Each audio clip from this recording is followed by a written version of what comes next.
Question number first देखिए, निम्नलिखित कोणों में से प्रत्येक का पूरक कोण ज्ञात कीजिए।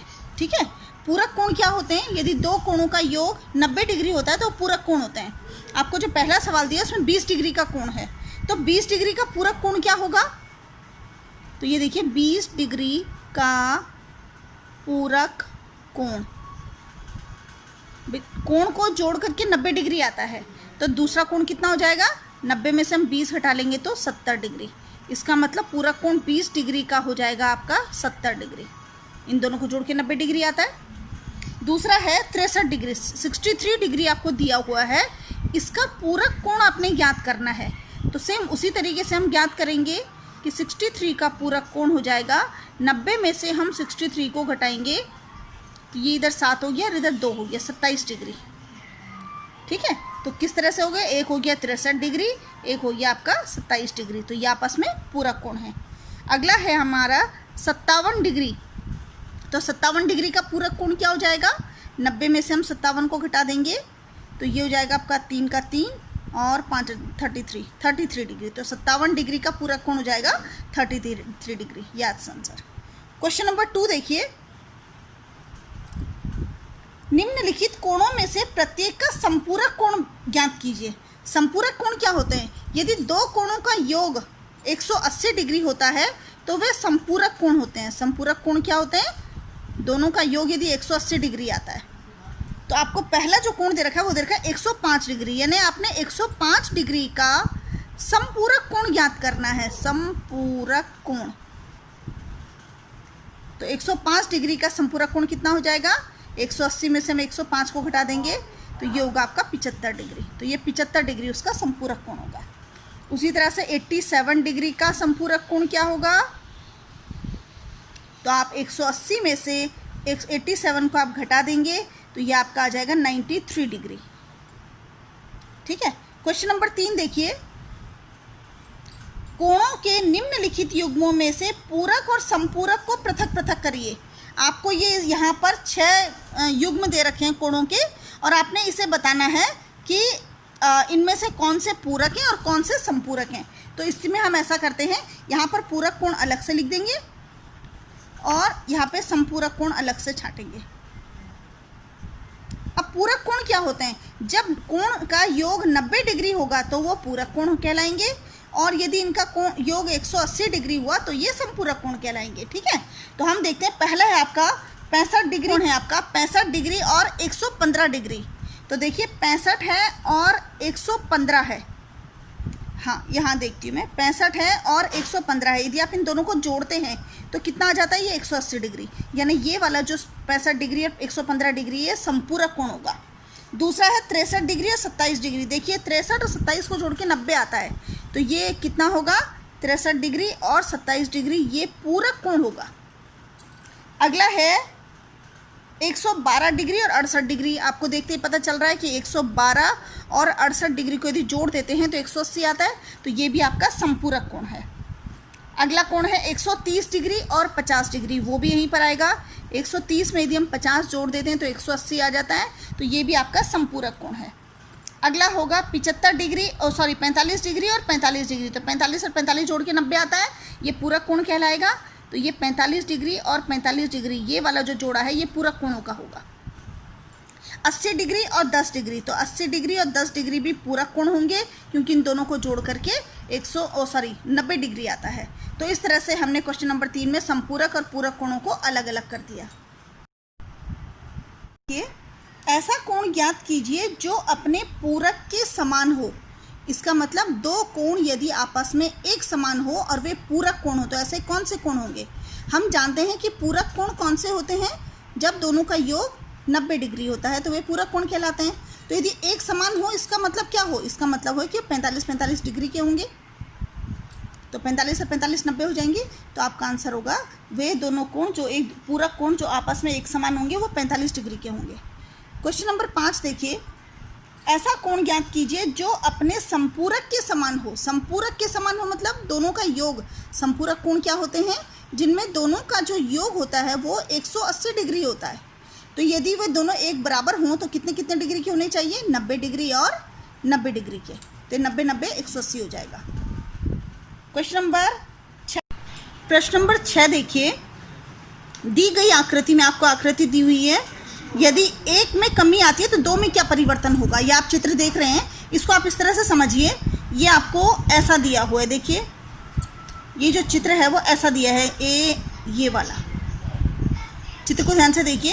ये चित्र आपको इस तरह से दिया है, ठीक है। ये कोण 2 बना रहा है, ये वाला जो कोण है ये 2 है, और ये वाला जो कोण है ये 1 है। मतलब ये इस तरीके से दिया है, पकड़ने में थोड़ा टाइम लग रहा है, थोड़ा सा पेशेंस रखिए आपकी। ये है एक कोण, ठीक है। अब वो बोल रहा है यदि एक में कमी आती है तो दो में क्या परिवर्तन होगा। एक में कमी मतलब ये वाला कोण यदि कम होता है मतलब ये ऐसा छोटा होता है, ये होगा ना कोण का मान, ये छोटा होता है। तो दो में क्या अंतर आता है, तो देखिए 2 ज़्यादा हो गया, तो यदि एक में कमी आएगी तो 2 बढ़ जाएगा, और 2 में कमी आएगी तो 1 बढ़ जाएगा, ठीक है।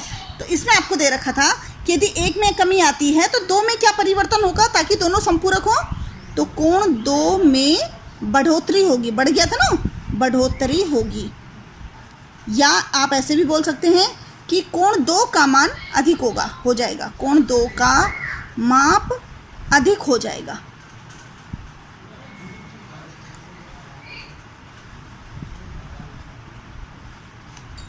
ठीक है। अब क्वेश्चन नंबर 7 देखिए, क्या 2 ऐसे कोण संपूरक हो सकते हैं यदि उनमें पहला न्यून कोण हो, दूसरा अधिक कोण हो और तीसरा समकोण हो। भाई संपूरक कोण क्या होते हैं, संपूरक वो कोण होते हैं जिनको जोड़ करके 180 डिग्री आता है।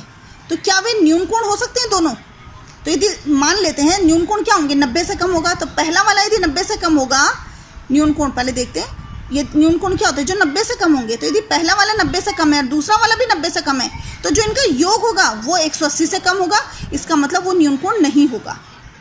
तो क्या वो अधिक कोण होगा, अधिक कोण होगा। भाई अधिक कोण कौन से होते हैं, अधिक कोण वो होते हैं जो 90 डिग्री से अधिक होते हैं। तो जब 90 से अधिक, पहला वाला भी 90 से अधिक है, ठीक है, दूसरा वाला भी 90 से अधिक है, तो फिर जब इनका योग होगा दोनों का तो वो भी 180 से अधिक होगा। इसका मतलब वो संपूरक नहीं हो पाएगा। अब आता है समकोण। तो यदि पहला कोण समकोण है, यानी पहला कोण 90 डिग्री का है, दूसरा कोण भी 90 डिग्री का है, तो इनका जो योग होगा वो 180 डिग्री का होगा, यानी कि संपूरक होगा। तो कौन सी कंडीशन हमारी फुलफिल बैठती है, समकोण वाली। यदि दोनों कोण 90-90 डिग्री के हैं तो वो संपूरक होंगे। अगला क्वेश्चन नंबर 8 है, यदि एक कोण 45 डिग्री से बड़ा है तो क्या इसका संपूरक कोण भी 45 से, संपूरक नहीं सॉरी, इसका पूरक कोण भी 45 से बड़ा होगा, 45 के बराबर होगा, या 45 से छोटा होगा। भाई हम बात कर रहे हैं पूरक कोण की। पूरक कोण वे होते हैं जिनका योग 90 डिग्री होता है। तो यदि आपको एक कोण 45 डिग्री का दिया है तो दूसरा कितने का होगा। भाई 45 में हम कितना जोड़ें कि 90 आ जाए, तो दूसरा ही 45 डिग्री का होगा। तो ना तो वो 45 से छोटा होगा ना वो 45 से बड़ा होगा, बल्कि कितने डिग्री का होगा, 45 डिग्री। पहला कोण बड़ा है तो दूसरा वाला 45 से छोटा होगा, और पहला वाला 45 से छोटा है तो दूसरा वाला 45 से बड़ा होगा। यहाँ पर प्रश्न देखिए, ये आपको आकृति दी हुई है, ठीक है। इस आकृति में आपको क्या दिखाई दे रहा है, इस आकृति में आपने पहला जो क्वेश्चन है, हम इसके पहले प्रश्न लिख लेते हैं, पहला, दूसरा, इसमें आपको 6 क्वेश्चन पूछे गए हैं, तीसरा, चौथा, पांचवा, छठा, 6 प्रश्न आपको पूछे हैं। तो पहला प्रश्न के लिए देखिए, पहला प्रश्न देखिए कि क्या एंगल 1 और एंगल 2 आसन्न कोण है। तो ये आसन्न कोण है, ये आप कैसे करके देखेंगे, जो एंगल 1 और एंगल 2, इनमें OC जो भुजा है वो कॉमन है, तो हाँ ये आसन्न कोण है। दूसरा देखिए AOC और AOE, भाई AOC और AOE क्या ये आसन्न कोण है, तो इनमें जो बीच का होता है वो कॉमन होना चाहिए, तो ये आसन्न कोण नहीं होगा। अगला देखिए, दूसरा है नहीं। तीसरा देखिए COE, कौन सा COE, COE और EOD, तो COE यानी कोण हो गया दूसरा, और EOD हो गया यानी कोण हो गया ये चौथा। तो क्या ये दोनों के दोनों आसन्न कोण हैं, COE दूसरा वाला और EOD, क्या ये रेखिक युग्म बनाते हैं। तो देखिए कोण 2 और कोण 3, 4 है ना, कोण 2 भी है और इसमें कोण 3, 4 भी हैं। कि पूछा जा रहा है कि क्या ये रेखिक युग्म बनाते हैं। तो रेखिक युग्म कौन से बनाते हैं? रेखिक युग्म का मतलब होता है यदि ये 180 डिग्री के कोण बनाते हैं और एडजेसेंट होते हैं तो वो रेखिक युग्म बनाते हैं। एडजेसेंट मतलब आसन्न कोण होते हैं, तो ये रेखिक युग्म भी बनाते हैं और आसन्न कोण भी हैं। तो हाँ, इसका आंसर होगा यस। अगला है आपका BOD। कौन सा? BOD और DOA। क्या ये सम्मुख कोण, क्या ये संपूरक है? तो देखिए जरा, BOD और DOA संपूरक कोण, ये दोनों के दोनों 180 डिग्री बनाते हैं। तो हाँ, ये संपूरक कोण है क्योंकि ये दोनों के दोनों 180 डिग्री बनाते हैं। मतलब BOD और DOA को यदि हम जोड़ देते हैं तो ये 180 डिग्री के बनाते हैं, इसलिए ये संपूरक कोण है। अगला है अगला है आपका क्वेश्चन नंबर 1 का ऊर्ध्वाधर सम्मुख कोण क्या होता है। सबसे पहले आप ऊर्ध्वाधर सम्मुख कोण को समझिए। ऊर्ध्वाधर कोणों को समझने के लिए देखिए, इस तरह से ये दो पेंसिल को हम ले लेते हैं। तो यहाँ पर देखिए कितने कोण बन रहे हैं। ये एक कोण ऊपर बन रहा है इन दोनों के बीच में, दूसरा कोण इन दोनों के बीच में, तीसरा इन दोनों के बीच में ये वाला कोण, और चौथा कोण यहाँ बन रहा है। तो जो सम्मुख कोण होते हैं इसके सामने ये वाला कोण, तो ये ऊर्ध्वाधर सम्मुख कोण होते हैं। ये दोनों कोण ऊर्ध्वाधर सम्मुख कोण है, उसी तरह से ये दोनों कोण भी ऊर्ध्वाधर सम्मुख कोण है। ठीक है, इसे कॉपी में समझते हैं। मतलब यदि हम इस तरह से दो लाइन डालते हैं, एक लाइन ये डालते हैं और एक लाइन ये डालते हैं, तो इनके सम्मुख जो कोण बनते हैं ये वाले दो कोण, यानी ये कोण 1 है और ये कोण 2 है, तो ये ऊर्ध्वाधर सम्मुख कोण है। ठीक है, तो आपका प्रश्न नंबर 5 है कि कोण 1, ये कोण 1 जो है ये क्या 4 का ऊर्ध्वाधर सम्मुख कोण है? तो हाँ है, देख रहे हैं आप लोग। ठीक है, अगला है 5 का ऊर्ध्वाधर सम्मुख कोण क्या होगा। ये आपका 5 कोण है, इसका ऊर्ध्वाधर जस्ट अपोजिट में देखिए एंगल 2 और एंगल 3 दोनों हैं, तो यानी कि एंगल 2 प्लस एंगल 3 ये आपका 5 के ऊर्ध्वाधर सम्मुख कोण होंगे।